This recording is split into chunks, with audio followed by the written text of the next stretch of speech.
నకిలీ మద్యం కుంభకోణంపై రాష్ట్ర ప్రభుత్వం నిర్లక్ష్యంగా వ్యవహరిస్తోందని బీసీవై పార్టీ అధ్యక్షుడు రామచంద్ర యాదవ్ పేర్కొన్నారు. ప్రజల జీవితాలతో ప్రభుత్వం చెల్లగాటమాడుతుందని ఆరోపించారు. నకిలీ మద్యం కుంభకోణంలో వైసీపీ ఎంపీతో కలిసి తమ పార్టీ నాయకులు వ్యాపారాలు చేశారని సంచలన వ్యాఖ్యలు చేశారు.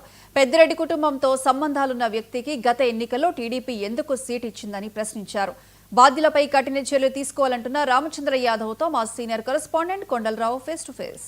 వ్యాప్తంగా దుమారం లేపుతున్న ఏదైతే మద్యం కేసు విషయంలో కూడా ఇప్పటికే నిందితుల్ని అరెస్ట్ చేశామని రాష్ట్ర ప్రభుత్వం చెప్తున్న నేపథ్యంలో రాష్ట్ర వ్యాప్తంగా ఈ మద్యం వ్యవహారం అయితే దుమారం రేపుతుంది. ఈ మద్యం వ్యవహారం పైన మనతో మాట్లాడటానికి బీసీవై పార్టీ రామచంద్ర యాదవ్ గారు ఉన్నారు. సార్ చెప్పండి, ఎలా చూడొచ్చు ఈరోజు రాష్ట్ర వ్యాప్తంగా ఎక్కడ చూసినా మద్యం కుంభకోణం, నకిలీ మద్యం ఈ రెండింటి మీదే నడుస్తుంది. గత ప్రభుత్వంలో మద్యం కుంభకోణం, ఈ ప్రభుత్వంలో నకిలీ మద్యం ఎలా చూడొచ్చు? ఈరోజు దేశంలో ఎక్కడికి వెళ్ళినా ఆంధ్రప్రదేశ్కు సంబంధించిన డిస్కషన్ వచ్చినప్పుడు నకిలీ మద్యం గురించి, మద్యం స్కామ్ గురించి, అసలు ఆంధ్రప్రదేశ్ మొత్తం కూడా వ్యవహారాలన్నీ కూడా మద్యం చుట్టూ తిరుగుతున్నాయి. గత ప్రభుత్వ హయాంలో ఒక రకంగా మద్యం స్కామ్ చేసి వేల కోట్ల రూపాయలు దోపిడీ చేసి ప్రజల ఆరోగ్యంతో ప్రభుత్వం ఆడుకుంటే నకిలీ బ్రాండ్ల ద్వారా ఈరోజు చంద్రబాబు నాయుడు గారి ప్రభుత్వం అధికారంలోకి వచ్చిన తర్వాత ఏకంగా నకిలీ మద్యాన్ని తయారు చేసి ఈ రాష్ట్ర ప్రజల ఆరోగ్యంతో ఆడుకొని వేల కోట్ల రూపాయలు స్కామ్ చేసే ప్రయత్నం చేస్తున్నారు.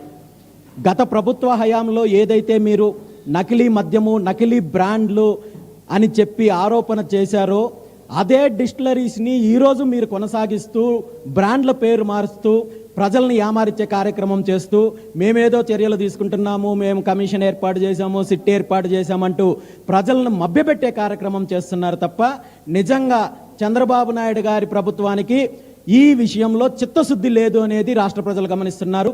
నిజంగా చంద్రబాబు నాయుడు గారికి చిత్తశుద్ధి ఉంటే నకిలీ మద్యం కేసులో ఎవరైతే నిందితులుగా గుర్తించారో వాళ్ళపైన వెంటనే చర్యలు తీసుకోవాలి.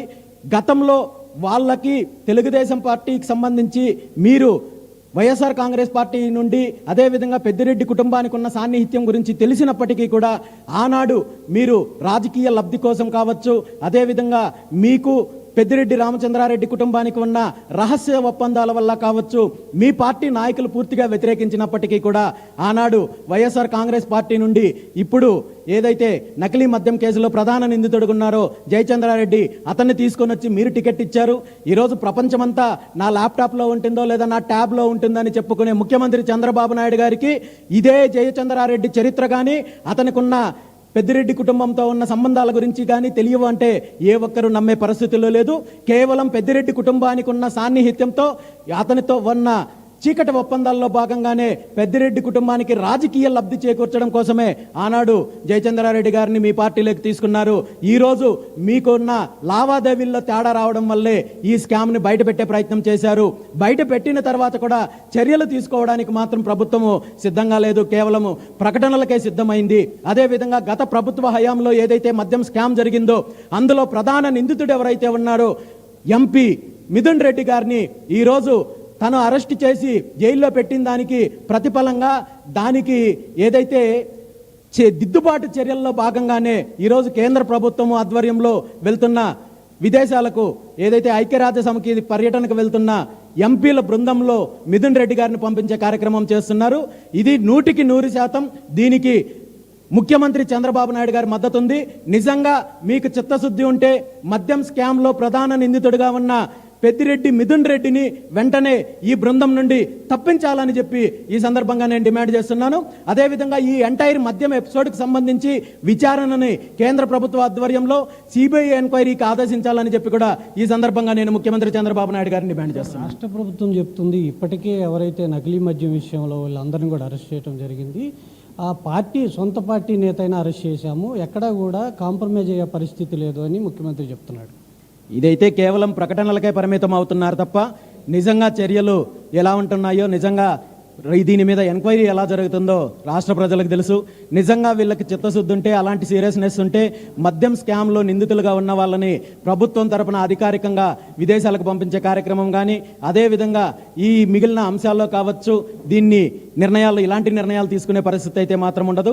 ఖచ్చితంగా వీళ్ళకి మద్యం స్కామ్లో కావచ్చు, అదేవిధంగా ఈరోజు రాష్ట్రంలో రైతుల దగ్గర బలవంతంగా భూసేకరణ చేపట్టి ఏదైతే బడా కంపెనీలకు, దోపిడీ కంపెనీ కంపెనీలకు అప్పచెప్తున్నారో వీటన్నింటిలో కూడా ఈ రెండు పార్టీలకు భాగస్వామ్యం ఉంది కాబట్టే ఈరోజు ఈ రాష్ట్రంలో ఇలాంటి అరాచకాలు జరుగుతున్నాయి. ఖచ్చితంగా వీటన్నింటినీ కూడా ఈ రాష్ట్ర ప్రజలు గమనిస్తున్నారు. వీళ్ళకి బుద్ధి చెప్పే రోజులు కూడా వస్తాయి. గతం నుంచి కూడా మీరు పెద్దిరెడ్డి మీద పోరాటం చేస్తున్నారు. ఆ నియోజకవర్గంలో మీరు పోటీ కూడా చేసిన సందర్భం ఉంది. అయితే ఇప్పటికి కూడా పెద్దిరెడ్డి అరాచకాలు ఇంకా పెరుగుతున్నాయని కొంతమంది ప్రజలు చెప్తున్న పరిస్థితి. ఈరోజు నేను పోరాటం చేసింది పెద్దిరెడ్డి పైన వ్యక్తిగతంగా కాదు, అతను చేసిన అరాచకాలపైన, అతను చేసిన దోపిడీ పైన, అధికారాన్ని అడ్డం పెట్టుకొని చేసిన దౌర్జన్యాలపైన చేశాను. ఈరోజు తెలుగుదేశం పార్టీ అధికారంలోకి వచ్చిన తర్వాత, ముఖ్యమంత్రి చంద్రబాబు నాయుడు గారు అధికారంలోకి వచ్చిన తర్వాత కూడా ఇదే అరాచకాలు, ఇదే దోపిడీ, ఇదే దౌర్జన్యాలు పెద్దిరెడ్డి కుటుంబం చేస్తుందంటే దానికి ఖచ్చితంగా ముఖ్యమంత్రి చంద్రబాబు నాయుడు గారి ఆశీస్సులు ఉన్నాయి. అందులో ఏమాత్రం అనుమానం లేదు. ఇది నకిలీ మద్యం విషయంలో చంద్రబాబు పోరాటం చేస్తున్నా కానీ ఎక్కడా కూడా దాంట్లో పారదర్శక లేదంటూ కూడా రామచంద్ర యాదవ్ చెప్తున్న పరిస్థితి. ఖచ్చితంగా రాష్ట్ర ప్రభుత్వం కంటిదూపు చర్య కూడా జరుగుతుంది తప్ప ఎలాంటి చర్యలు కూడా తీసుకునే పరిస్థితి లేదంటూ కూడా రామచంద్ర యాదవ్ చెప్తున్న పరిస్థితి అయితే కనపడుతుంది. కెమెరా పర్సన్ పవన్తో కొండల